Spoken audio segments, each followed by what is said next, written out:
Hi everyone, welcome back to our channel How to Tutorials. In today's video, I'll be showing you how to turn on profile views history on TikTok. It's a really quick and easy video, so make sure to stick till the end. Now let's get into the video. Firstly, open up your TikTok application on your device. And there, make sure to get logged into your TikTok account. Now from the For You page, head over to the profile icon at the bottom right corner of your screen. And then you will be landed to your profile page. Now from here, tap on the three lines at the top right corner of your screen. Now tap on the settings and privacy from the menu.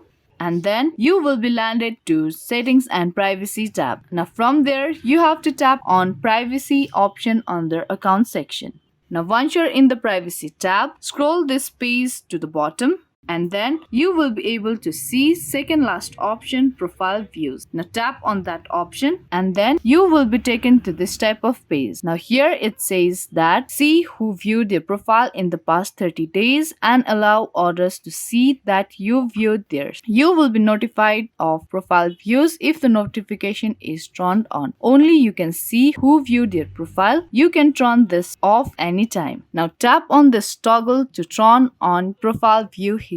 You can also turn on your profile view from your profile page. Now head back to your profile page first, and there on your profile page you will be able to see this footstep icon at the top right of your screen. Now tap on that icon and there you will be taken to this type of page. Now to turn on your profile view, you have to simply tap on this turn on button at the bottom right of your screen. And here you go, you have successfully turned on your profile view history on TikTok. Now just like that, you can turn on your profile view history on TikTok. Hope you found this video useful. If you did, make sure to give this video a big thumbs up and subscribe to our channel. I will be back with more videos like this. Thank you for watching.